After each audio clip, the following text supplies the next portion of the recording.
We live in a world ruled by tyranny, where knowledge is suppressed and ignorance is glorified. A world where propaganda and misinformation travel the airways at the speed of lies.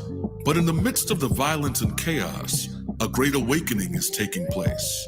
And as the media empires continue to collapse, a new network is forming. A network of truth, a network of courage, a network of awareness. Peace and greetings.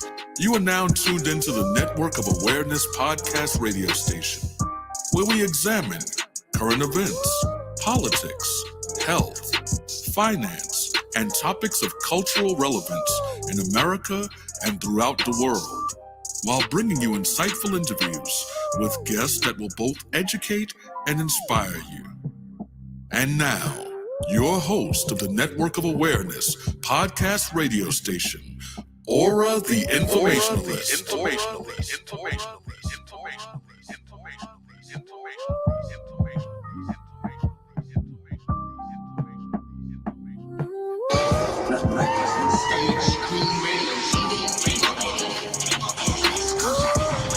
tell me what's happening to me in plain English without the mumbo jumbo. My aura is a network full of awareness and gifts like Aura, the informationalist. How you doing?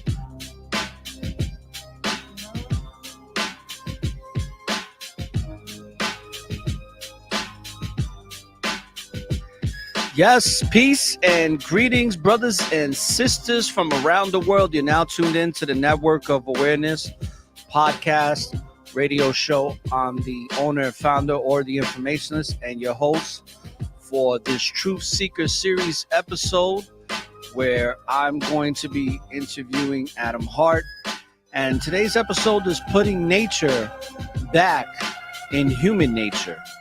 And before we actually have Adam come on, let's give you a brief introduction to who Adam is. And brothers and sisters, this brother's going to provide great substance. And as you know, as my guests from Canada always do. So to all my Canadians, we got one of your very own. And Adam is an international speaker. He's a best-selling author whose mission is to help busy parents transform their quality of life and develop deeply connected relationships with their partners and children. He also focuses on the central nervous system regulation, which he's going to go really deep into, and how he came to this understanding. Also, energetic attraction and natural holistic wellness practices. Adam leads a group that is based on coaching program with his 6-step Unleash Your Energy process for living and aligned to your best version of yourself. So, without further ado, let's bring Adam on to the show. Yeah, hello. All right. Hey, welcome to the show, brother. Really appreciate you coming on to the show, Adam. And let's get right into it, right? Because you and I have a lot to discuss in regards to really fulfilling your potential and working towards becoming the best version of yourself. Mm-hmm. Now, when I first spoke with you, you do rock climbing, and you found out something from rock climbing that really helped you in regards of how to control your mind and body and to put things into sync. Can you discuss that and kind of let the listeners know what that's all about? Yeah. I mean, there's an element of, I think, what a lot of us experience in our lives where we feel kind of trapped or stuck or uncertain.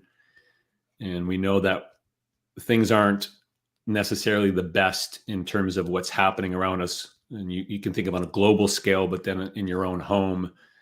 And I spent a lot of my time, especially in my youth and into my 20s, trying to fix things. Like, why am I feeling so broken? Why am I not getting in tune with a level of health that I feel like I should have access to, but yet I keep tripping myself up in some way.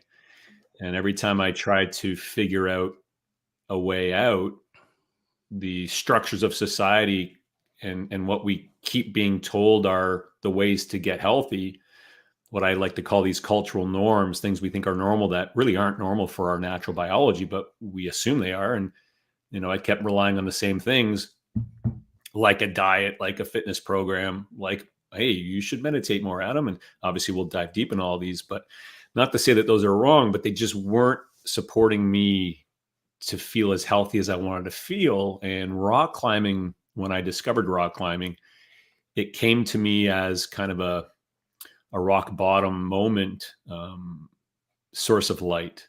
And what I didn't know at the time, what it was providing me was access to feeling present, access to understanding what does it actually biologically feel like to be here in this moment, connected to my mental energy in a way where I could think better and make smarter choices, and physically be stronger and more in tune with my natural human instincts. And climbing was the access to that. And I've been living aligned to that ability, my own mental, physical abilities, for the past 20 years because of that discovery. Now, you were labeled as ADHD when you were younger. What age were That's you right. labeled with that? Yeah, attention deficit hyperactivity disorder. I was medicated by the age of 13, 14. I was put on medication. Hmm. Also What? diagnosed as learning disabled and put in a separate classroom growing up. And yeah. See, it's unfortunate because this is something I've discussed in the past on my show about how a lot of children throughout the world, especially in Western civilization, due to big pharma's influence in the world, a lot of times there's this diagnosis that they give kids that is very inaccurate. And ADHD is definitely one of those diagnoses. And then putting the children like they did to you on these medications, um, it's very detrimental to the well-being of a child. Yeah. And what I really appreciate nowadays is that this type of information, as well as on this platform, is being exposed more and more, because we really need to expose big pharma for what they really are. Because the pharmaceutical industry is very destructive to the human nature, to the human family. Yeah. And I think slowly but surely people are starting to come back to holistic ways of living, of how we used to live before. But can you talk about how that experience was? And I'm glad that you broke free from that, because unfortunately, there's many kids that when they get put on pharmaceutical drugs at a young age, they wind up becoming drug addicts, and they wind up not developing healthy ways of maturing and becoming adults, to the point where they become dependent on the drug. And if they feel like they don't have the drug, then they don't feel adequate. They feel like they can't operate in society. I Yeah. actually have people like, I had friends like that that were just like that. But if you could let the listeners know about what that experience was like, and everything that was involved in there. Yeah. Well, there's a lot of pieces involved in this, and there's the two sides. So one is the societal side, the ways that we are currently experiencing the way that life comes at us. And when you're a young child, and in my example, I had a childhood. It wasn't the worst childhood, but definitely had a lot of moments of stress where I became very reactive to the stressors in my life. And when I tried to cope with those stressors, I turned to sugar as my dominant source of trying to feel better. And so if we understand the mechanisms of what sugar does to you biologically, well, yeah, it's going to trigger a stress response that kind of starts this looping pattern of becoming impulsive and not really being able to be attentive. And then you get put into a school system that doesn't promote creativity and really just focuses on throwing you into a certain channel of, this is how you're supposed to learn. This is, this is the experience you're supposed to have in terms of gaining knowledge. And that perpetuated my stress. Now, I didn't know at the time what my own biology was doing with that, but my brain, and like all of our brains, it's a survival organ. And so it starts to learn in terms of the patterns of stress that we have. The brain likes the stress. It wants the adrenaline from the fight or flight stress response. And so as a child, you grow up and you have these stressful moments. If you don't know how to mitigate the brain's use of that stress, you're going to get locked into these patterned ways of thinking about yourself. All right. The brain knows, okay, so if I can give Adam some guilt, that I'm going to trigger to those over and over again, which is going to give the brain the adrenaline it wants and the dopamine from the addictive habits that I had as a child, which for most of our kids is screens and sugar. And so then you get these diagnoses like ADHD, but yet so much of it has to do with our own biology and the fact that who's nourishing the brain of these children? Who's teaching the children to teach their own brain to not feed off of this stress response, but to have more peace and calm so that the child can learn how to live with more peace and calm. And this is where the nature side of things come in, this holistic getting back to nature. I didn't know that was going to be an access point for me until I got so broken into my 20s. Quick question. Do you have the microphone on your desk? I do. Okay, because I was going to ask you if you could just keep it still, because it's coming in on the audio. Yeah. And it's creating some distortion sound. Yeah, no problem. Yeah. Yeah. Thanks. Yeah. How's that sound now? Yeah, that's much better. All right. Yeah. And so, but there's a level of, I think, where a lot of parents who are putting their kids on the pharmaceutical medications that don't realize that a lot of it has to do with how they support their kids to feel calm and peaceful. And with modern society, the way it is, and the amount of reactivity that's out in our society these days, it's tough as a parent to help support your child to feel at peace, to feel calm. And so most of our younger generation right now is very much living a revved up and anxious life. And of course, what's a parent to do if they don't have the right tools to support their kids? Well, they turn to medication as one of the main ways to do that, especially when a caregiver like your main physician diagnoses you as ADHD. Well, again, then you're relying on what they're saying and what the system's telling you, but there's another way to start to approach this, and for me, it took me a lot of self-reflection and self-exploration to understand my own relationship with ADHD and how I can manage it through holistic means, but it's not what you're going to hear from the mainstream. So how did you overcome the shift? What was that shift that you overcame this diagnosis of ADHD? What happened to you, or what did you actually do to change things? Yeah, well, it came to me through climbing. When I started to rock climb, all of a sudden there was this peace that came over me and this ability to feel connected to my thoughts in a way that I never was able to before. I had a pretty dark moment of depression and anxiety in my early 20s from not being able to support my own wellness in this way. And when I started to climb, all of a sudden I realized, wow, when I'm climbing, I'm just here right now. I'm peaceful. I'm calm. I'm doing something that's allowing me to escape these dark thoughts that have kind of run my life for so long, and lots of different medications that I was put on to help try and fix what I was experiencing. And from climbing, it started to take over my life because it was the only place that I felt, somewhat happy and somewhat fulfilled. And as I dove deeper into rock climbing and left my very busy city-based life, which is, I grew up in Toronto, I ended up with occupational burnout in my mid-20s and said, okay, well, climbing is making me feel better. This is the only thing that's making me feel better. Let's just start to pursue this. And so I moved out of Toronto. I moved to a small town on the west coast of Canada, a little town called Golden in British Columbia. And I started to train to become a rock climbing guide. I was like, okay, well, this is going to be my profession now. I'm going to make this my thing. And so in the pursuit of climbing at that level, I started to realize that in order to be efficient at this sport and actually turn this into something I can do full time, I had to get better at it. But what I was doing at the same time that I was training to get stronger was I started to realize that I was actually optimizing my nervous system. And I was able to start to recognize that I was starting to regulate my nervous system in a way that nobody told me I was able to do.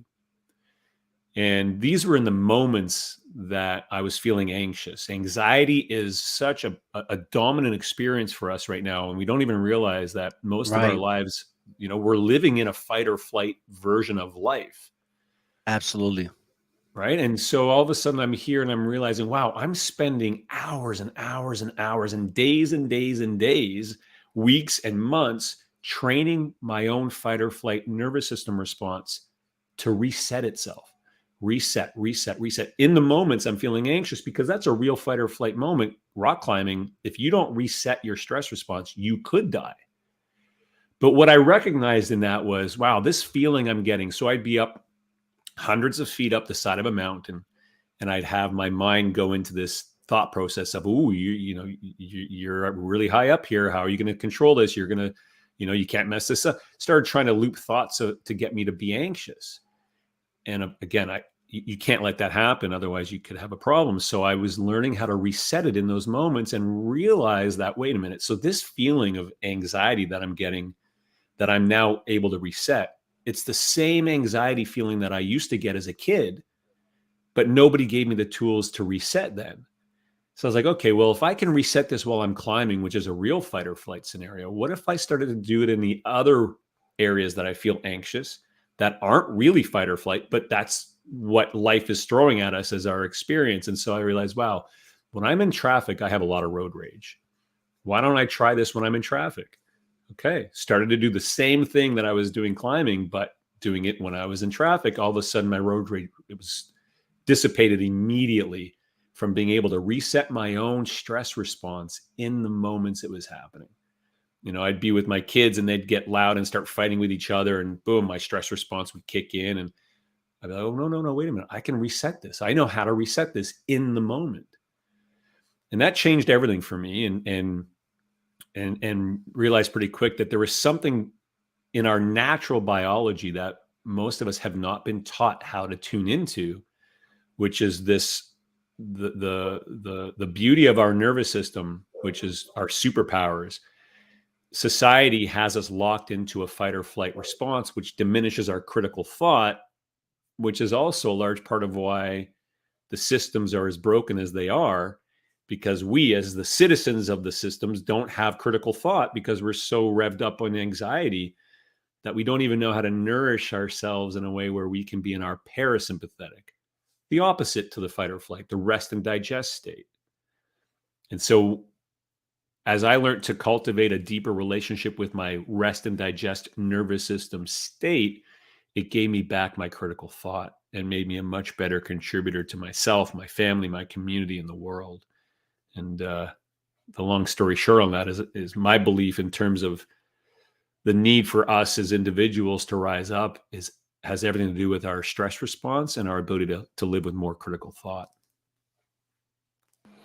Wow, you hit on a lot of great points there. And one thing I appreciate about what you're doing, Adam, is that you're teaching this to your children and you're teaching this to other parents, because I can tell you, based on the information you've provided already, it just brought me back to being in New York City and growing up in the toxicity that I grew up in, and having a parent being my mother, where I grew up anxious. My whole childhood was built off of anxiety.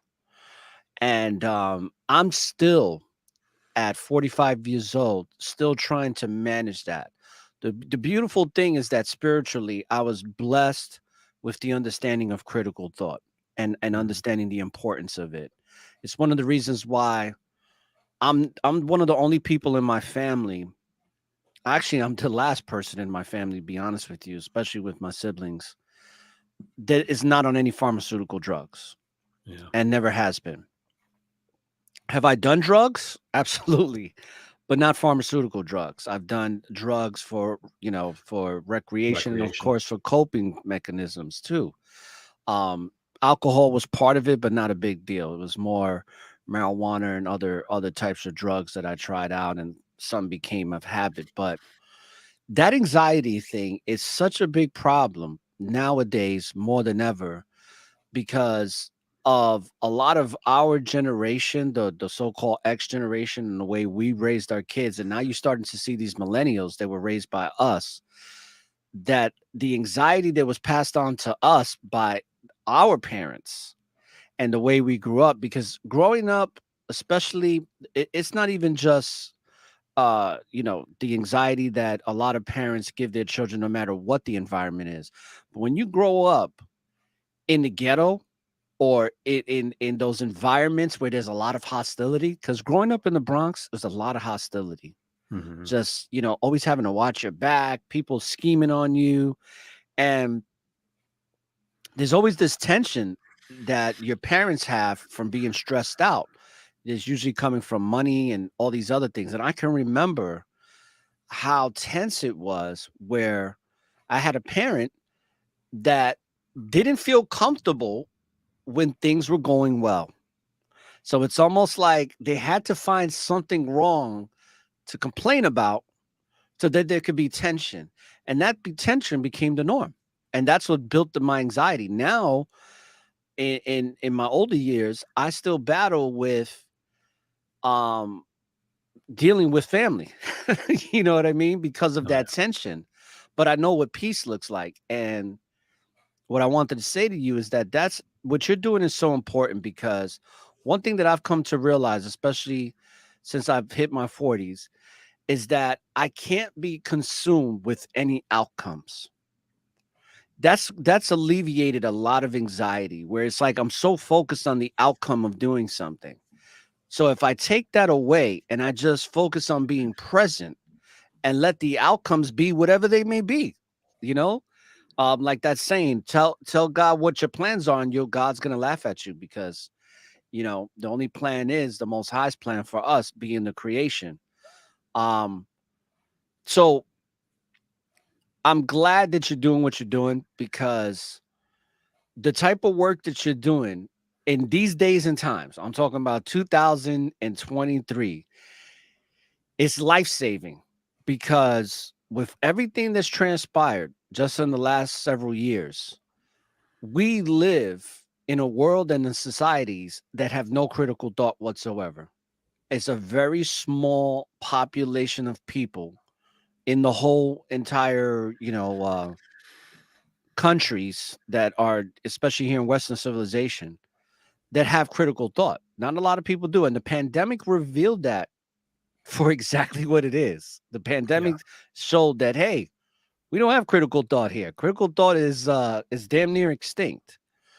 So with that being said, um, the question I wanted to ask is, what what was the biggest thing that you came to an epiphany to that allowed you to take a whole different course besides the rock climbing which you described? Was there any particular moment where you knew that nothing was ever going to be the same in your life, how Yeah. it was? Do you have a moment that ever that happened to you like that? Yeah. Yeah. Yeah. And I appreciate what you just shared. And in terms of the letting go of outcome, we should dive into that at some point, because that's a really critical part to this process.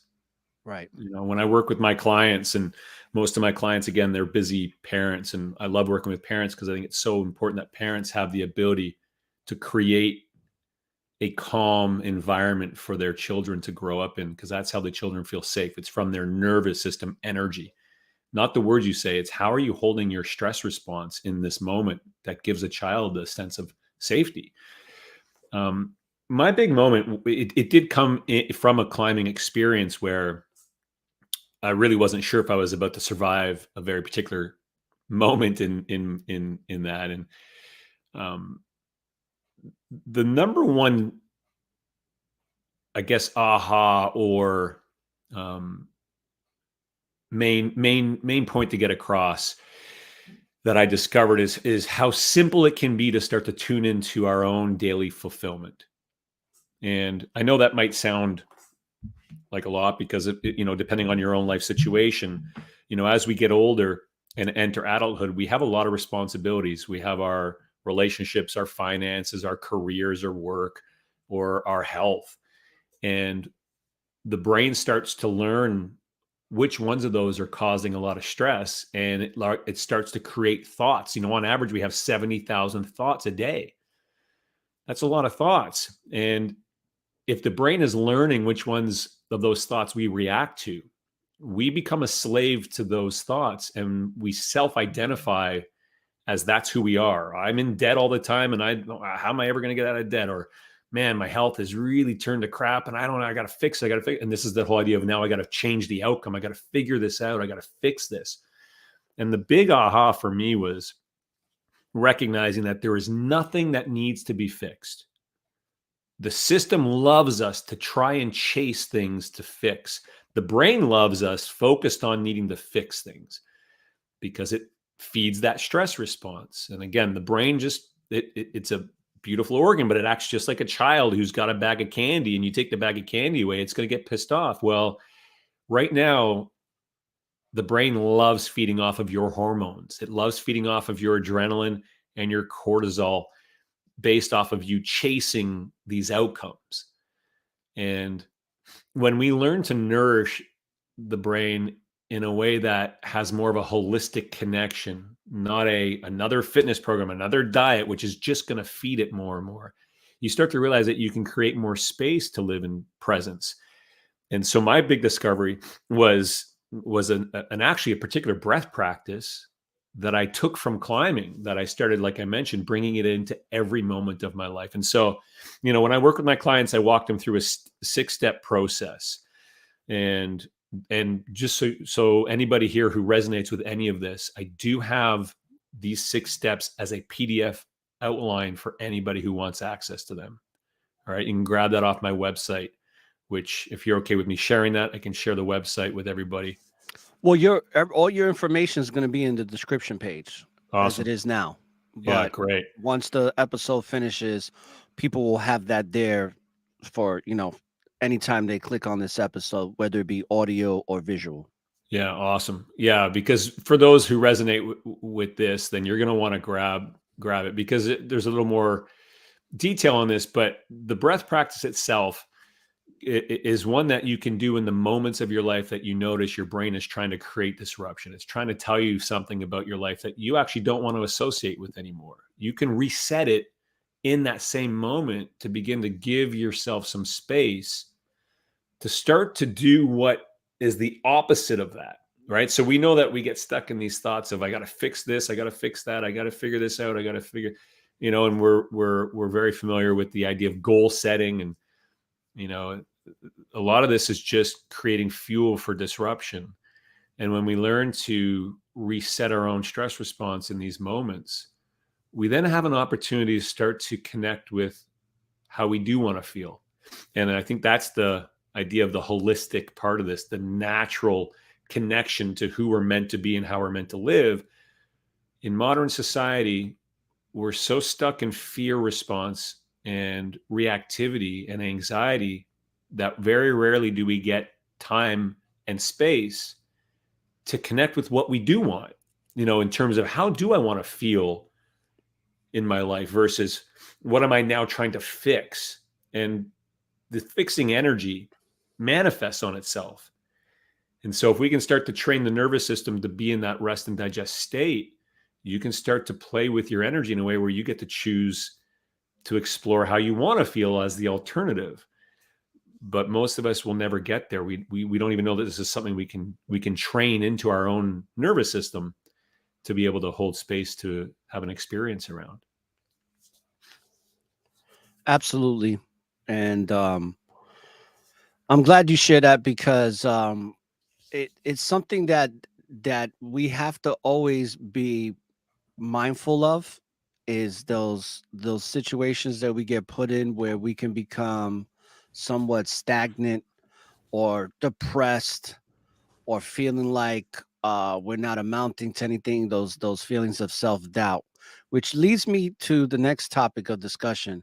And if you want to dig deeper into the whole thing that I brought up about outcomes, feel free to do so. Yeah. But also, what I wanted to discuss with you is this whole energy and frequency thing that's so important, Mm-hmm. because I just had a guest by the name of Bill Heinrich on, and he says something to me that was so profound and so eye-opening to me, that it was just like, I still think about it to this day, where let me see if I can remember exactly how he said it, but he was saying, like, don't make decisions. Don't make decisions, because decisions lead you to disappointment. And it also leads to that anxiety. He said, make choices. We just make choices in life. And I've really been meditating on that a lot. And ever since I've been meditating on that, it's like I have this whole different view now of how I'm going to be approaching certain things in my life moving forward, because I was becoming so driven to do certain things, and kind of, it was somewhat goal orientated, but it was like this really strong drive I have, which I still do. But what I've realized is that I can still have that strong drive without having to set goals and outcomes of having certain things happen by a certain time. Yeah. And just have them happen when it's meant to happen. Yeah. And that's I look at that, I correlate that with having faith in that which we cannot see, like the scriptures talks about. Yeah. And it's really doing a number on me as we speak. Like, this just started happening to me. So as I'm having this discussion with you, it makes me realize how there's this divine intervention of how things happen when you let go and you just it's a hard one. It's a hard, like, having faith is so difficult because modern society has us locked in these patterns of needing to try and control everything. Yes. Right. And then there's so much fear-based media, and, it locks our own biology into these patterns that deny us the beauty of what's possible in presence. We just don't even understand it as a place that we can live from. So my understanding of quantum physics, and this came from my ability to train my own nervous system into a dominant state of fight or flight. So if we think in terms of a percentage, let's take 100% and think, okay, well, where do the majority of us, especially in North America, where do we live? And the majority of us live in probably 80% fight or flight. We don't even realize it, but so much of our day is fight or flight driven. That has a frequency to it, that has an emotional frequency. The emotional frequency is based off of your interaction with that state. So if you have 70,000 thoughts a day, these thoughts are creating emotion based off of how you're interacting with them. Now, the other 20% is that peaceful, calm state. And we know we get access to it once in a while. We know it feels nice once in a while, but we don't really know how to cultivate more of that into our lives. The key is, if you can start to understand how to do that, how do you start to flip the switch so that now you get to be at what I call the magic number, 51% calm, rest and digest, parasympathetic state. You're now above the drowning mark. You can start to cultivate a deeper surrender into this idea of, okay, well, I can actually let go of the need to control everything and have more faith in the fact that I can be aligned with more purpose, more passion, more fulfillment. The key is, how do you get there, and how do you hold that space? And my understanding of it, and the key to that, is recognizing that everything that's coming to you is coming to you based off of the frequency of your own emotions. How you are feeling is how you are attracting. Okay, so how does that work? Well, the frequency comes from your nervous system. Not too many people know that, but it's a reality. That's the truth. It comes from your nervous system, and whatever we can't see it. So like we say, well, if you can't see it, how do you put everything, all your belief behind it?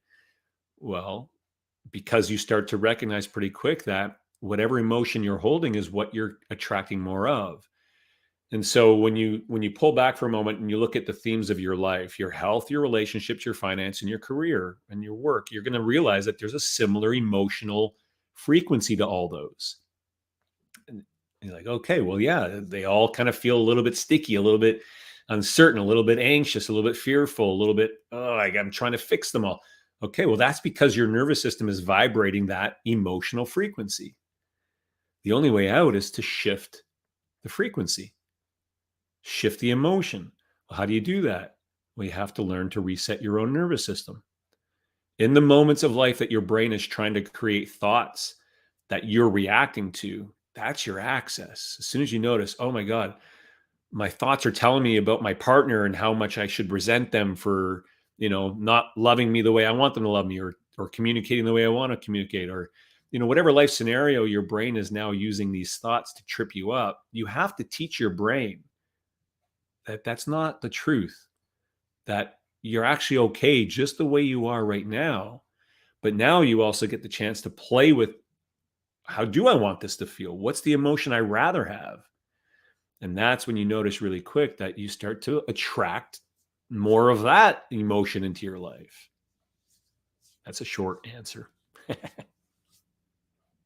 Well, you could give a long answer if you want, but it also stems from fear, right? Fear is a big problem. And the powers that shouldn't be know it all too well. And that's why most people in that fight or flight mode are in fight or flight mode because of fear. And something for my personal experience is that I've gotten rid of fear, not completely, but the majority of it that used to affect my life, I got rid of it. Yeah. Like, even I haven't driven a car technically in 1 year, in just about a year. It's been a year's time since I haven't driven. So when you talked about that road rage that you had, it took it right out, right? Because I'm not driving. So I either take an Uber or I have a scooter. And my family was like, because, I was the guy that I've been driving since I was like 16, 17 years old, nonstop. Driving has always been a part of my life. I was Uber for friends before Uber even existed. Okay. So I've have a lot of driving hours under my belt. I came to a point for a number of reasons, but I'll tell you one, that I just got tired of driving. I'm like, driving in Florida is building a lot of tension in me because I'm getting upset every day from somebody cutting me off or not putting their signal light on, and getting into these interactions where I'm flipping somebody off or somebody's flipping me or calling me all these making derogatory comments to me and all this other stuff. And I made that decision with no fear. Like, it was like, everybody's like, well, what are you going to do without a car? But it's like, same thing I've been doing, living my life. You know what I mean? Like, there's a lot of things that happen in that. It was getting desensitized from having to fit into the status quo way of doing things. And it's really helped me a lot in understanding that you don't have to live your life a specific way according to man's way of or what other people think you should be doing. Yeah. And that has freed me up so much, because not driving's not only brought me peace of mind from not having that road rage, but riding a scooter around town has brought me a lot of fulfillment. Yeah. I'm actually going to go do it a little bit later. Sometimes I just go riding just for the experience. Yeah. Yeah. And having the wind blow in my face or whatever. And there's people that look at me and they wave hi. And then there's other people that look at me and it's like, look at this cornball. Look at this grown ass man riding his scooter. And it's like I laugh because even when I tell some of my friends back home, back from New York, they've come at first. It was like they looked at me like I was crazy, but now that it's been about a year's time, everybody's kind of like embraced it now. It's like this cool, People be like, "Oh, I could see you riding your scooter," but I put myself in the mindset that I don't care what people think. Yeah. It's all about being present, being fulfilled with what I'm doing with my life. Yeah. I wasn't born to impress other people. Yeah. If there's anything that I want to impress, I want to impress upon people that they can only be free to be who they truly are when they try to impress the very creation that they came from by utilizing the gifts and the abilities that they were given to be the Yeah. best version of themselves. Love it. I love it. And the beauty of that is knowing that there's a way to tune into that on a much deeper level than we are right now. And, we know that there's something at play that's denying us access to that. And that's because our modern leadership understands how the beautiful organ that is our brain, they know how it operates. And so they know that by putting you in certain scenarios, your own brain is going to sabotage your ability to own this moment and to own fulfillment as your place to live. And so they've set up things in certain ways that disrupt your ability to see your full power. And, you think in terms of driving as an example. Well, major city centers that are so congested and people are stuck in their cars, your brain is learning from the stress of that. And then you look at all the other people stuck in the same traffic jam. Well, nobody's creating presence in that moment. Everyone's just stuck in their own heads being triggered all the time. And so that manifests on itself. And that then, turns into where you go next with that energy and where you go next with that energy. And, now you start to look at society as a whole and how is it all set up? It's a lot of it is set up for us to not live presently, to live in our past, to live in the future. And then we become mass consumers in a level that you don't even recognize that you're taking these kinds of actions that are contributing to the problem. And it's like, okay, well, how do I now start to become part of the solution? And I appreciate that, you stop driving as an important step. I love to share with my clients, life has to be your classroom. You have to look at the areas of your life that you're feeling triggered and recognize what's at play here. When you're feeling triggered, it's not a matter of, and I'm not suggesting this is what you did, but it's not that you want to run away from it. You want to use that trigger as a source of training. You want to now learn to train your nervous system to not react to that, because as much as we know that there's lots in modern society that's disrupting us, this is another example, the phone. Yeah. I love my phone. I don't want to get rid of it, but we have lost the ability to adapt to the amount of stress that our mind and bodies are put under in modern society. And so we're not going to run off and live in caves. That's not the point. But the point is, well, how can I start to live with all these beautiful modern things, but do it in a way where I have peace of mind? I have the ability to contribute to the greater good of things. And that for me only comes from an internal experience of nourishing your own relationship between your brain and your nervous system. The more you operate how your brain functions versus your brain triggering you into reactivity all the time, then you have the choice to feel more aligned to being fulfilled, to being in that place of fully surrendering to what is. And that's a hard place to get to, but it's the most beautiful place to live. Absolutely. There's you got a publishing deal, right? In regards to food. Can you talk a little bit about that? Yeah. So I got, this is my book here, The Power of Food. Oh, blurred. Yeah, it's a little blurred. If you probably put it to where your face is, people can see it. That. Power of Food. And I'm glad we're talking about this because this right here, Yeah. this is probably one of the most important things that people need to understand in regards to being at a high frequency and having the body operate at an optimal level. Not just the body, but also the brain as well. Well, you know, and that's it. The foundation of our wellness comes from our nervous system. Nourishing it, getting into a good place to where you live in your parasympathetic most of your days. That's takes something.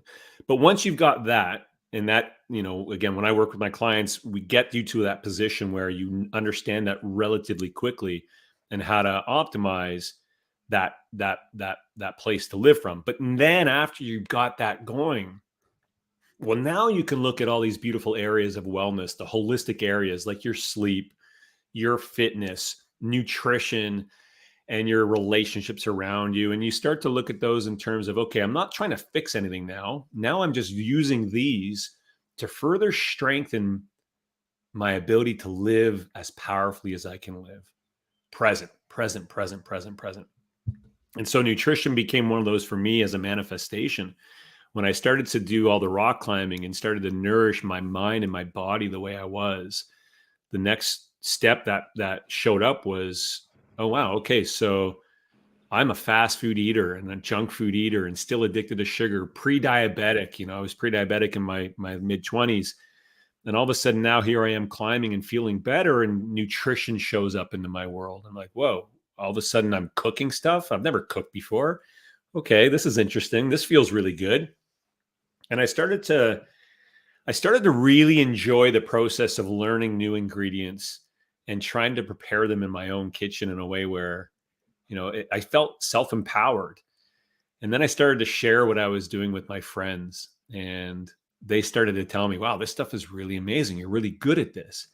And so there was an element of the nutrition that was fulfilling my need to be liked, my self-esteem, my self-worth, that I grew up having so many thoughts around and getting knocked down by my own mind for so long, that the praise I was getting from nutrition drove me into diving all in on nutrition once I discovered it. And particularly, you know, being pre-diabetic and having a lot of blood sugar issues, I wanted to see if I can learn to stabilize my own blood sugar. And the book, The Power of Food, came from my discovery of how I was able to convert my sugar addiction into a powerful source of love. And as I gained more presence with food and more deep connection to preparing food, I realized, wow, so I feel the energy of this. I'm very present in my experience with food now that I never was growing up.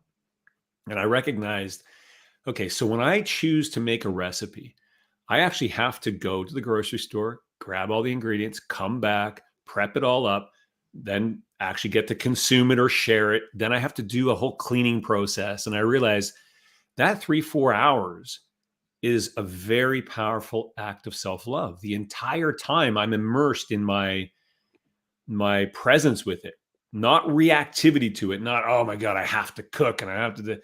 It became a powerful source. Right. And I realized really quick, I was like, this is a manifestation. Like I know, because I'm learning to feel happier and feel more fulfilled and know how my parasympathetic nervous system works. My emotional frequency changed. And then that's where nutrition all of a sudden came in, and it was matching that emotion. I was feeling happy about food for the first time in my life, and recognized that my cravings for sugar started to disappear. And it's not about perfection, and it wasn't all at once. And I still love cookies. I still enjoy to eat cookies. But there was an energy to it that I felt so inspired by my own interaction with food now, that I realized I could do this in every area of my life. I could probably do this with my sleep. I can do this with my fitness. And it just kept going and going. But that's where the book came from. My passion for learning how to prep food in creative ways and fun ways led to getting a North American deal for this book, The Power of Food. And it's got over 100 plant-based recipes. And I'm not plant-based, but I learned how to start to add more plants into my diet so it could complement all the the meat-based foods that I was eating in a way where I was rounding out my nutritional intake. Well, I definitely got to get that book because I want to switch to a plant-based diet. Because I've come to love vegetables in a way like never before. I had Brussels sprouts yesterday, and let me tell you, I love Brussels sprouts. Yeah. That's my new favorite thing to eat. It's like I feel like I could eat Brussels sprouts every single day, Well, it's literally. cool, like, I mean, on the nutrition front, I started to all of a sudden, I'd walk around the grocery store and I could, as long as I was being present and not just reactive, not just grabbing things and grabbing and going and rushing through and, oh my God, I got to get groceries done so I can then go do this. And then I got to go do that. And then I got, Right. always living one step ahead. It's like, if I was present, I could feel, it's like intuition. All of a sudden there's that gut feeling of what my body wanted. What does it need? And as long as I did it in a present way, my basket or my buggy became full of the things that I knew would nourish me.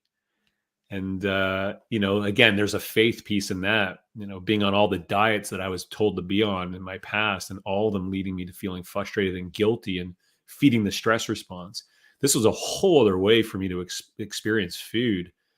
And it just felt so natural. It felt real, holistic, it's easy. It just made Yeah. sense. Yeah, and that's the thing. It becomes very easy.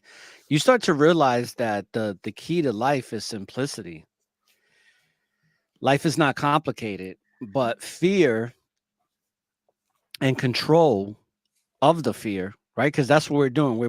We're in a state of fear. So we think that the only way to overcome the fear is to become more in control of things so that we can get rid of the fear. A lot of times it's being in control of money and how to make it, be in control of relationships and how they're supposed to go. Yeah. And you wind up getting a wake-up call too, especially with relationships where it's like you can't control another human being. You're not No. going to get any positive outcome like that. But when you're actually present and just embracing that person for who they are, good and bad, you get to see the beauty of what life is supposed to be about and how you're supposed to be experiencing it. Yeah. And that's why when I named this network of awareness really is everything. Mhm. It's like if you're aware, you become more prepared for living a more fulfilling life. But it's the things that you're not aware of that can really do a lot of damage to you. And that's Yeah. where, in my opinion, that's where the ego is. The ego is very detrimental if it's not kept in its proper place as being aware that it's actually there. It's the people that are not aware that the ego's there, that they run amok in this world. Those are Yeah. the people that cause a lot of chaos and tension. Yeah. And that's most of society. Like what you're describing right now and talking about on this broadcast it's an anomaly Yeah. in the world. It's not something that's very common, Yeah. but I truly believe that the more we have these discussions and the more we put in the work to be the examples of this truth, Yeah. the more this truth is going to come to the light. Where it when it comes to the light in any particular situation, it can't be denied. But when it starts to come to the light in masses, that's when you're going to see a lot of things change in the world. Yeah. I Um, agree. and I think that day is coming, is drawing near and near as things get worse and worse. Yeah. Um, Yeah. so do you want to talk more about this whole thing that you said you wanted to dig into when I had brought up about the what was it? Well, the outcome. The whole living your life not focused on outcomes. Do you want to talk more Yeah. about that? Well, I think that leads back also to the discussion of faith. There's so much of how I was brought up, and I know in a lot of the different societal settings, it's just a narrative that we hear over and over and over again of, whether it's again that idea of goal setting or achievement of some kind, and social media has only made this so much more disruptive for youth and for adults. Everything's about the latest greatest thing, and we're all looking at other people's lives and there's a real danger to that. And we know there's a real danger to that in terms of, coveting somebody else or something else's experience. And then again, it's just, we lose the connection to our own fulfillment or our own potential fulfillment when we're always stuck in that constant chase. And again, it's this, I love trying to bring it back to the simplicity of this. And, talking about the ego, I was never told that I could work with my own brain. Okay. And it's like, okay, well, that's great, Adam. You're talking about the brain a lot. Well, it's such an important aspect to this discussion. And for more and more of us to start to break free, and I'm recognizing that has that same energy of getting somewhere. But as an individual, we really want to start to cultivate a relationship with what it feels like to feel free, what it feels like to feel powerful, what it feels like to feel purposeful, fulfilled. And there's only one place that exists. It doesn't exist in the future. It doesn't exist in the past.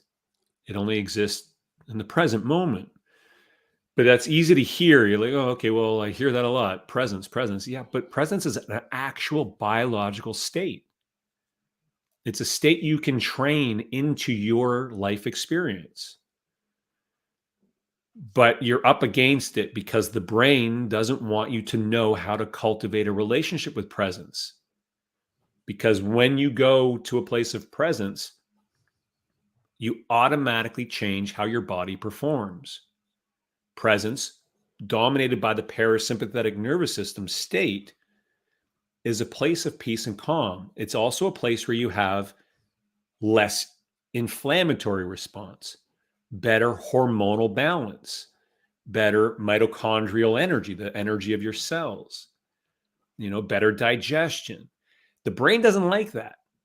The brain wants you to be in a state of distress because in that moment, it gets the adrenaline and the cortisol from your response to life, from your need to chase an outcome. So it's all like, for me, it's the ego, yes, but it's just recognizing that the brain has one desire and one desire only: to get energy. And if we don't recognize that we can support it to feel safe and not have to go after the fight or flight stress response in order to get that energy, we can start to change that relationship in the most powerful way. All right. The other mechanism of that, you think in terms of, okay, well, if the brain just wants energy and adrenaline is its number one source of energy, the hormone from our stress response. But another one that's right beside that is dopamine. And dopamine is known as the voltage of the brain. Well, what's dopamine associated with? It's pretty much associated with every habit that we use to escape our lives. It's like associated with pleasure. Right. All right. It's the pleasure reward center of the brain, the neurotransmitter that gives you that sense of euphoria. And it comes from a lot of beautiful ways, but for the most part in modern society and the way the system is set up, that, well, where do we turn to first? Well, okay, so for kids, it's screens and social media and screens and sugar. Okay, well, now you have a brain as a child that's locked into, and if you have kids, anybody who has kids, your kids, that's all they want. They just want the screens and they want sugar, sugar. Not their fault, but they don't know how to teach the brain to let go of that. And then as you enter into adulthood, well, now you have drugs and alcohol, shopping, gambling, pornography. There's the list is endless of where your brain starts to turn to try and get more energy. Right. So if we're always locked in those states, it's very difficult to be here right now, to be present. And so, again, I guess the main point is to recognize that you can train your nervous system to teach your brain, your ego, to let go. You can do it without taking a lot of time out of your day. It's a matter of, okay, well, what do I bring into my life that's going to help cultivate this? Well, there's a very particular breath practice that does it. And nature does it. Every time you go out into nature, you feel it. I do a lot of grounding work. What's grounding? Well, it's getting barefoot on the ground or putting my hands on a tree. Multiple times a day, I am going out in my backyard and I'm just grounding. It's like, well, don't you need a fitness program and a diet? And it's like, yeah, good luck, because your brain's going to run amok with those things. All we're meant to do is connect holistically to our own state of presence. We can cultivate it ourselves, and we can use nature to start to deepen the relationship. And then you can be a really powerful part of the solution here with Absolutely. critical thought, which is what comes back as well. Right.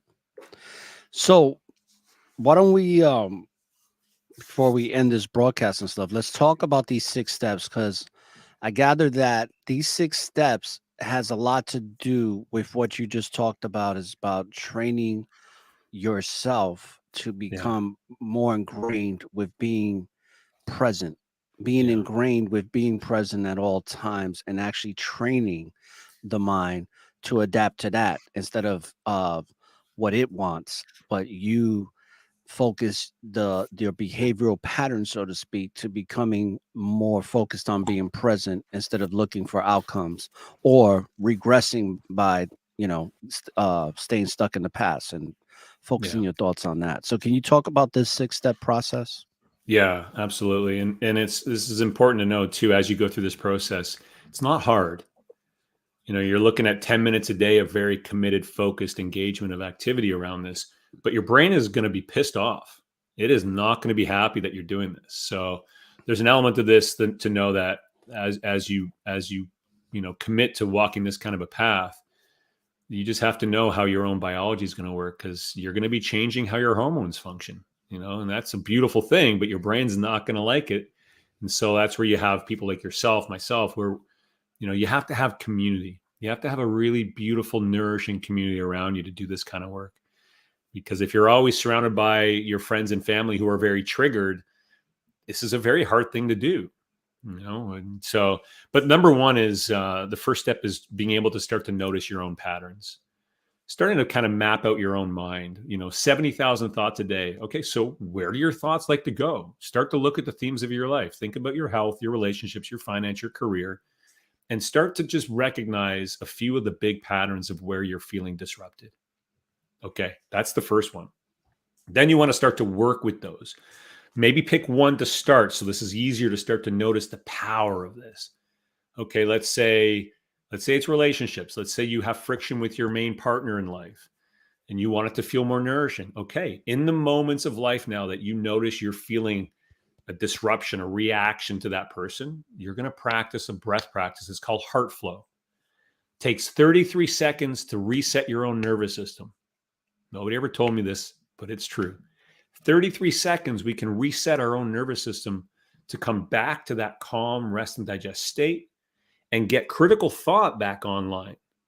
It's this beautiful ability to tone your vagus nerve so that there's this what's called coherence. So it comes up the vagus nerve, tells the brain it's safe. The brain stops using your reactivity. Boom, you're now present. After you've started to train that in, what you can start to do now is step 3, which is you can start to play around with a fresh emotion. All right. So if you have friction with your partner, I have a quick question about the Yeah. Vegas. yeah, totally. Is that through breathing? So that's through breathing that you're learning to teach it to tone up in terms of creating coherence. There's Okay. other ways to work with your vagus nerve. For me, this was the one that just, from climbing, I realized, wow, there's something I'm doing in this moment that's bringing me back to a state of strength. And when I did all the research, I realized, wow, okay, so it's actually resetting my nervous system, and it's allowing the vagus nerve to send a clean signal from my heart to my brain to tell my brain that it's safe, that there is no tiger to run away from here, like the olden days with the saber-tooth tiger, that I'm actually okay right now. And so through the breath, you're training it into a place of coherence. And it again, it doesn't take a lot of time, but what it does give you access to now is to begin to play around with a fresh emotion, right? Because we know that if we have, for example, with our partner, if we're feeling agitated or frustrated or anxious, that has an emotional frequency. Well, now you've just reset it. Now you have space to choose how you want to feel.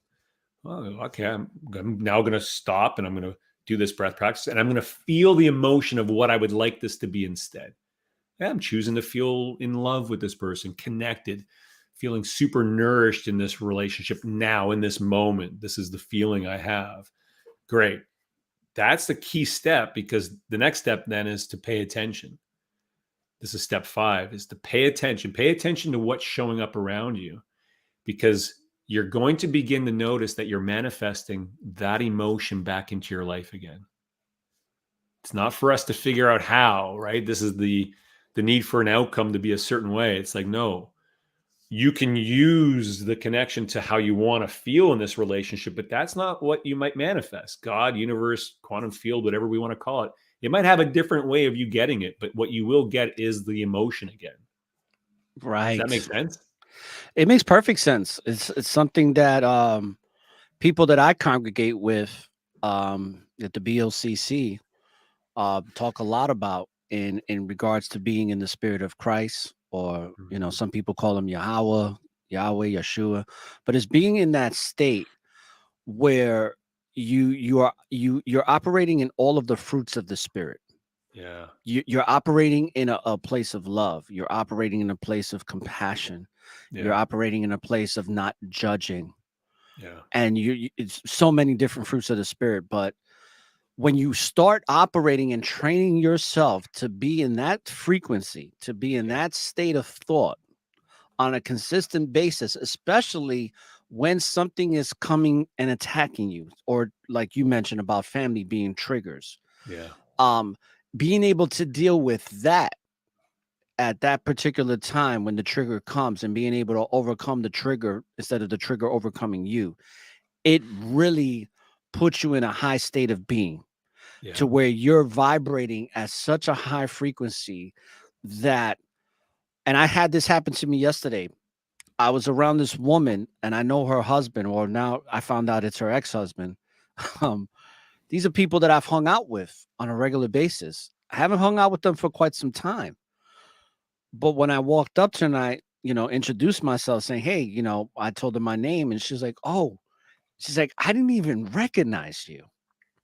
Part of the reason why she didn't recognize me is because I'm vibrating on a whole different frequency now from when they knew me. Yeah. And it's crazy because it's not like I had a makeover, right? It's like I didn't change my body, I didn't get any bigger or smaller to see a significant difference in how I look as a person, but energetically I'm different, and that emanates a field of or your auric field, to where people are going to perceive it as something different, where she didn't even recognize me, because the energetic field that I was vibrating in at the time that I knew this woman is light years different than how I am now. So, Right. wait, That's huge.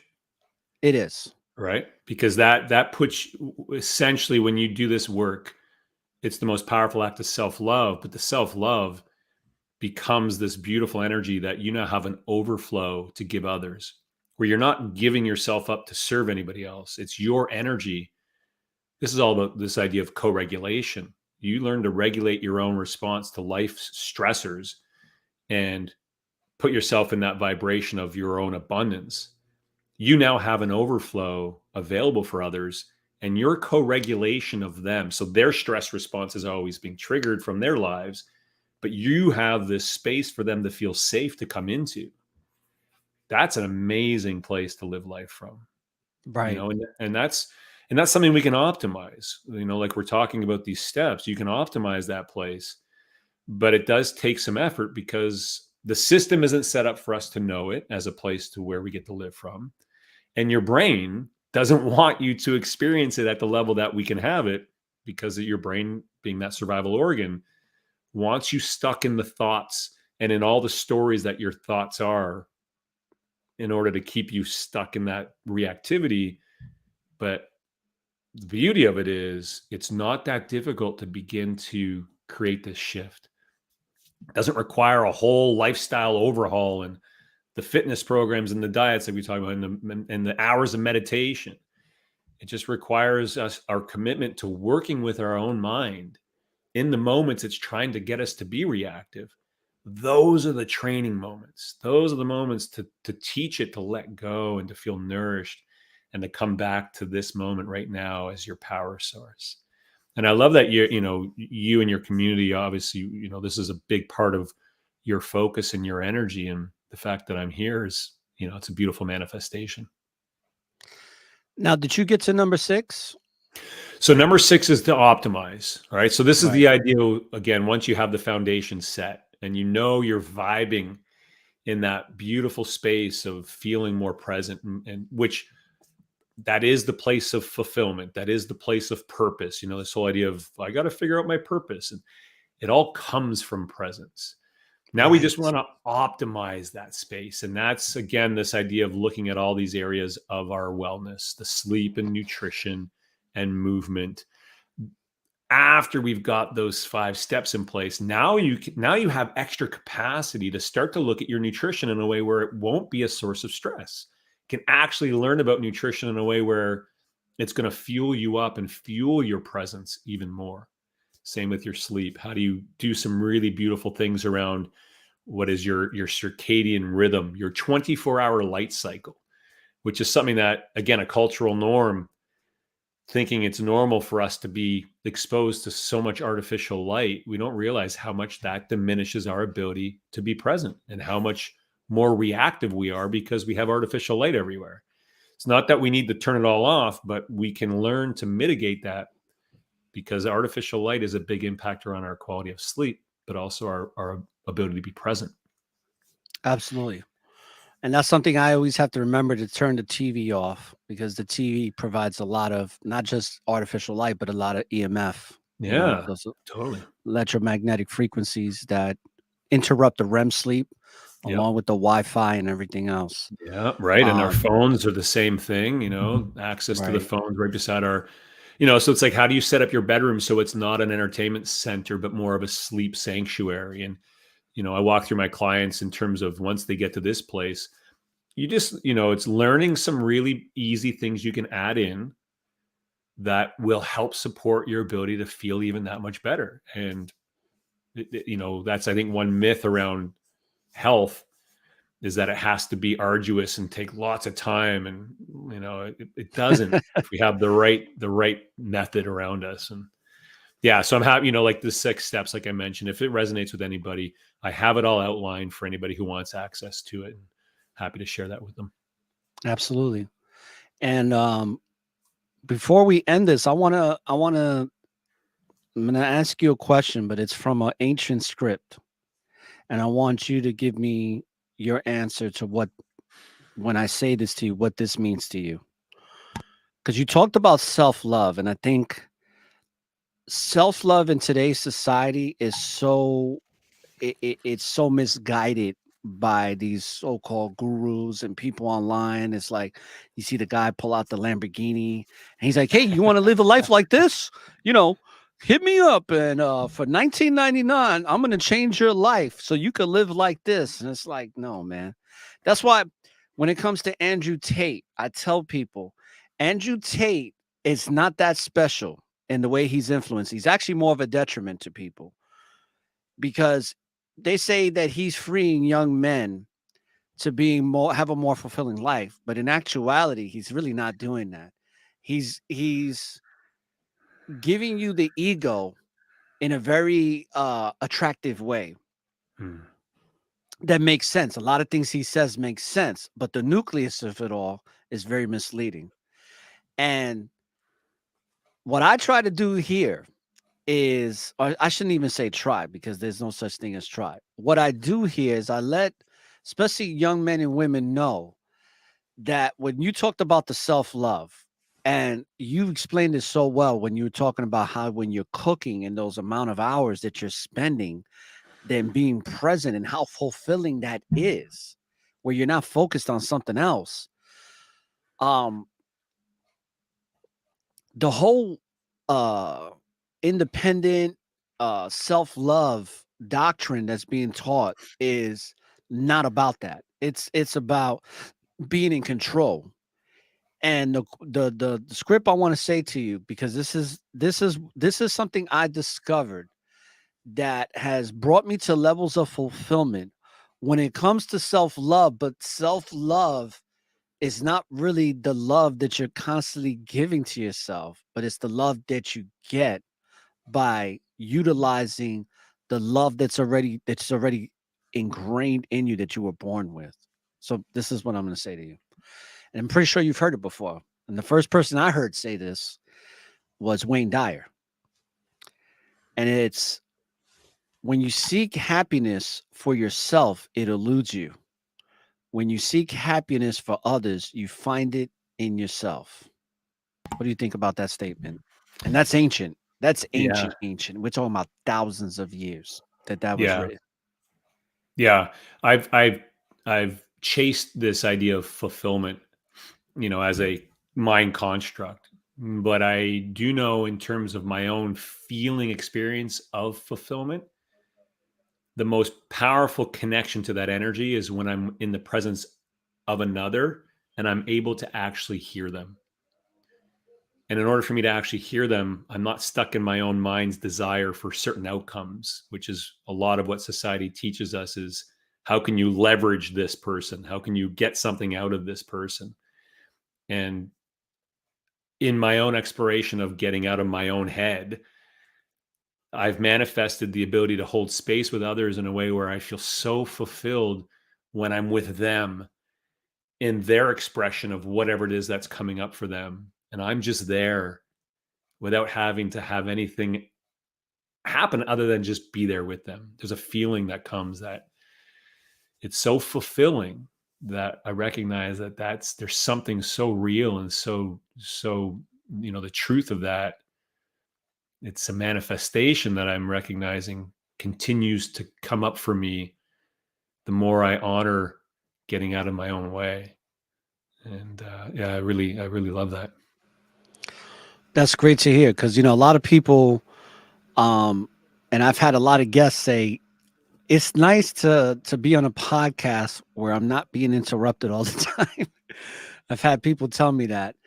And when I talk to people on the phone, I stay quiet to where they have to ask me if I'm still there. Hmm. But there is something really great when you can actually just allow a person to speak and just listen, and what that can do for someone else, because we live in a society where most people are not listening, and if Hmm. they are, they're always interjecting, and it causes for disruption, and it doesn't lead to a fulfilling present moment, Hmm. Yeah. because one or the other is not allowed to be present because of the other person. So it's Yeah. beautiful when you're congregating with people that can really listen and be present and listening to what is being expressed at that current time, or that specific time, or that present time. Yeah. And So with that, it's not perfect. And it's not maybe not necessarily easy, but if we're locked in a need to have our own needs met in some way, it's very difficult to be present with another right, human being. And it takes absolutely. practice. Yeah. That's why narcissism, I talk about narcissism all the time. I have a narcissism series because it's a Yeah. big thing right now. Yeah. Narcissistic behavior is it's a problem. Yeah. But it's just a reflection of where we're at as a society too. Yeah. With that whole leveraging thing that you were talking about. I mean, that's what people do. They want to see what they can get out of you. If they feel like they can't get anything out of you, there is no use for you. Yeah. Yeah. And we have to stop being like that, Well, and there's a whole because attention economy too, which is such a big problem for narcissists. It's, everything's about gathering more attention in terms of like social media, and oh yeah, the it's validation is real. Yeah. It's a tricky place to live life from, but yeah, no. Hey, listen, I Absolutely. really, I appreciate you and I appreciate what you're up to, and I appreciate getting to share some time with you, and look forward to growing our relationship, and yeah, and I appreciate your community. Yes. Thank you, Adam. And any final comments before you go? No, I'm not really active on social media a whole lot. I again, this is the idea of just That's not a trying bad to. thing, No, I'm just because trying I to be haven't me really and been either be as in the present as last I several can be, weeks. and if this resonates with anybody, I'm happy to support with those 6 steps, and yeah, look forward to seeing what comes next. Yeah, so we're gonna have on the website, it's the training dot clearimpact.io, right? /roadmap. Is there any other Yeah, website? you can go right to the website, which might be the easiest, which is clearimpact.io, and it's right on the top there. You'll see it when you pop on that website, Okay. clearimpact.io. So I'll make it to where it's just clearimpact.io, and I'll take out the /roadmap. But the /roadmap is the 6th step, right? Unleash your Yeah, energy roadmap. yeah, Okay. that'll get you right there. Yeah, I'll put both of them in. yeah, I All right. appreciate So that. any final comments before you go? No, that's great. Yeah, I look forward to what's next. Keeping it no expectations.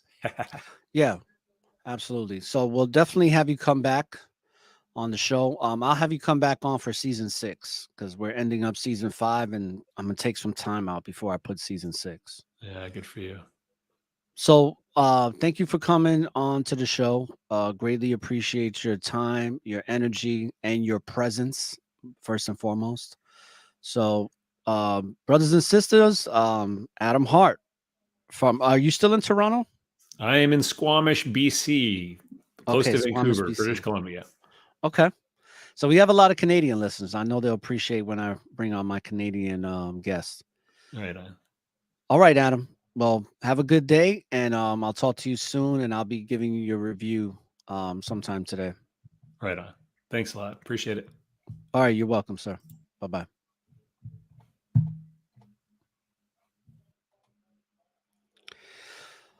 All right, brothers and sisters, that was Adam Hart on the Network of Awareness. And so many gems was given on this broadcast today in regards to just being present, right? Being present and having that self-love is so important. So with that being said, let's play some music to kind of end the broadcast, and then I'll come right back on real quick, and give my farewell slogan speech like I normally do. But this particular episode, putting nature back in human nature, right? And we really got to be putting a lot of energy back into what matters, which is that self-love, instead of expecting an outcome based on societal norms, based on what somebody else thinks we should be doing, and doing what's right for us, and freeing ourselves from the chains of that enslavement, right? The enslavement of the mind when it comes to anxiety, when it comes to depression, when it comes to having to always feel like we got to be at a certain place or a certain state at a certain time, and just instead just allowing the spirit to be free, because the more we come back to simplicity in life, the closer we get to the understanding of the Most High, and that which we come from, and that, being the creation from the Creator.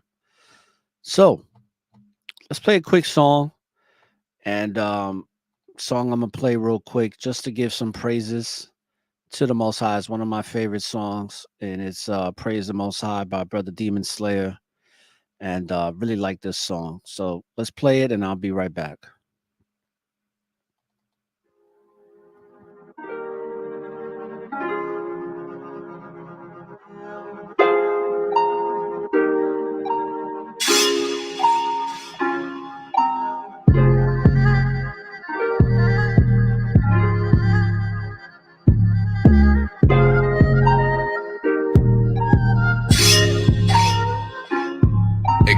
time when we gotta praise the Most High. It comes a time when we repent in the Lord's eyes. Been traumatized, we just weep until we sore eyes. Don't cross that line or we gotta let the sword fly. It comes a time when we gotta praise the Most High. It comes a time when we repent in the Lord's eyes. Been traumatized, we just weep until we sore eyes. So don't cross that line, we gotta let the sword fly. All praises to the Most High. First off, I just want to say that every single day a blessing, so I'm really stepping, trying to find my way back. Counted the cost, repented the flaws, I'm trying to live. Yeah, the kingdom of heaven abroad. Have hope in my dreams, I pray I don't fall. I pray for the ones who is lost. I'm feeling the sorrow of time. I'm looking on up in the sky. I'm seeing a lot of the signs. It's either repent or you die. Cannot be walking two sides. Choose to stay who you ride for. Cemented in faith till I die.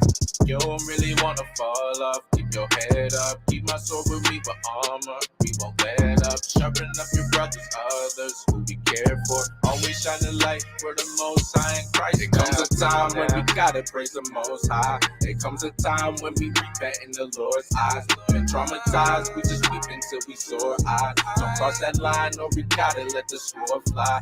It comes a time when we gotta praise the Most High. It comes a time when we repent in the Lord's eyes. Been traumatized, we just weep until we sore eyes. So don't cross that line, we gotta let the sword fly.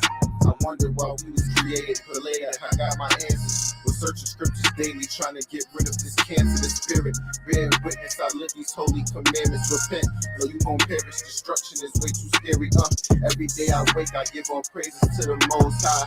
Living in this lie, learn the truth, or you gon' die. Ain't much time left to save you coming, looking to the sky. It ain't no disguise, gotta armor up my own mind. Gotta get it, spirit dripping, these gifts don't got no limits. I'm just wishing I could live in that holy kingdom with them focused on the mission. Eyes locked in tunnel vision, no paganism. We truly follow Christ, that real Christian. It comes a time when we gotta praise the Most High. It comes a time when we repent in the Lord's eyes. Been traumatized, we just weep until we sore eyes. Don't cross that line or we gotta let the sword fly. It comes a time when we gotta praise the Most High. It comes a time when we repent in the Lord's eyes. Been traumatized, we just weep until we sore eyes. So don't cross that line, we gotta let the sword fly.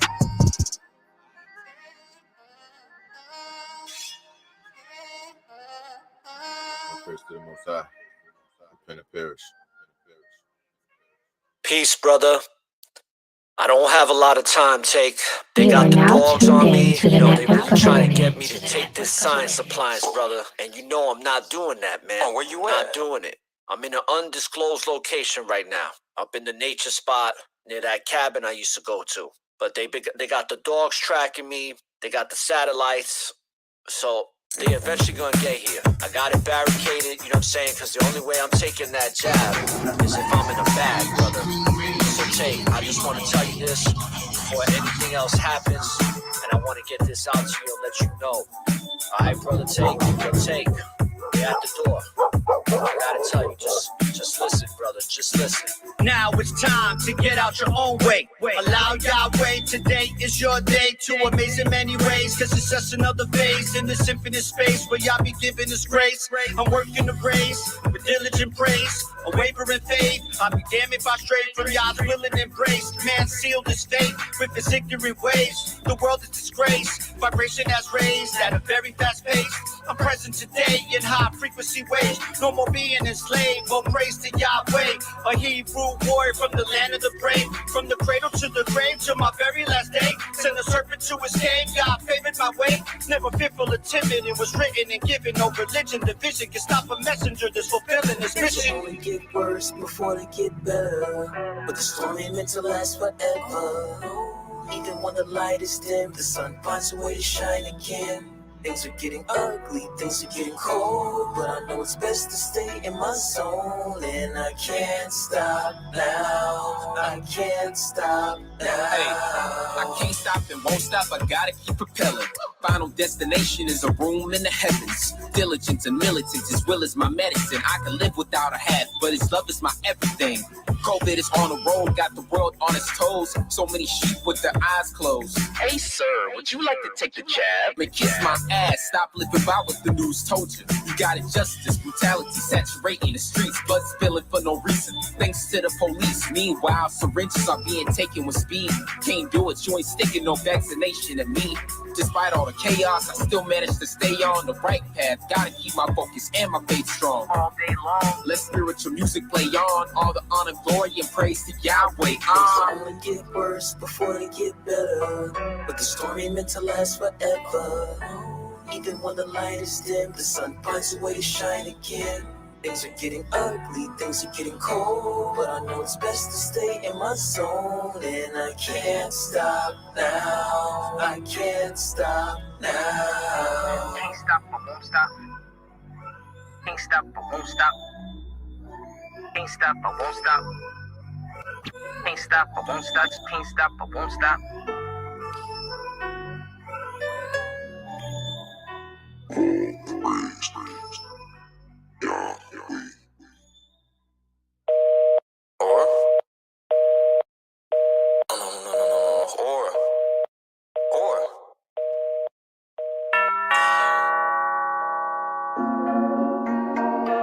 Thirst is real. You hear me? The thirst is real. Better make sure to get hydrated right. Whoa! Got soon. I'm a ball, shot call. He's in the salt, no wonder I go hard. Me from mom and the father. And the father, all I do is drink coconut. I'm a ball, shot call. He's in the salt, no wonder I go hard. Me from mom and the father. And the father, all I do is drink coconut water. Every time I take a sip, I wanna move my hip, come on. Move my shoulders and jig, then take another swig. I needed a refill. Come on. So I headed to the kitchen. Then I gave the juice a boost. With some limes and lemons. Took a walk to the mall. Coconut water in my hand. Everyone who seen me, they all yelled, "You're the man." Then a woman pulled up. She took my coconut water with a quickness. Took a sip, then she moaned, "It's delicious." Then she gave me the digits. I'm a ball, shot call. No wonder I go hard. Me from mom and the father. All I do is drink coconut water. I'm a ball, shot call. He's in the salt. No wonder I go hard. Me from mom and the father. All I do is drink coconut water. I love coconut water. Do you love coconut water? Yes, I'm trying to get a sponsor. The way I roll, it would be an honor. I called little shorty who would put me over. She answered and said, "What's up?" What it do? I replied and said, "Nothing much. Coconut water in my cup." Then she said, "Come over. You can relax. Take a breather." I said, "I don't know. I just put another cup in the freezer." But I did, then I ran into her father. He looked at me like, "How you know my daughter?" Then he started to cry and said, "Thank God you love coconut water." I'm a ball, shot call. He's in the salt, no wonder I go hard. Me from mom and the father. All I do is drink coconut water. I'm a ball, shot call. He's in the salt, no wonder I go hard. Me from mom and the father. All I do is drink coconut water. Shake that, work that, better twerk that. Shake that, work that, better twerk that. Shake that, work that, better twerk that. I ain't talking about your ass, I'm talking about the water. I ain't talking about your ass, I'm talking about the water. I ain't talking about your ass, I'm talking about the water. I ain't talking about your ass, I'm talking about the water. Serve chill, don't spill, you gotta think smarter. Zone.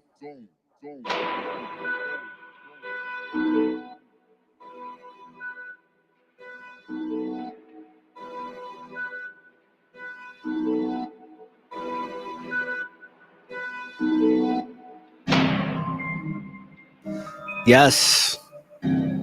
That's a beat by Brother Demon Slayer that I'm about to terrorize in a little while. Got a lot of new music coming out. Just haven't had the time to finalize it. But brothers and sisters, we got a lot of new music coming out. Just be patient.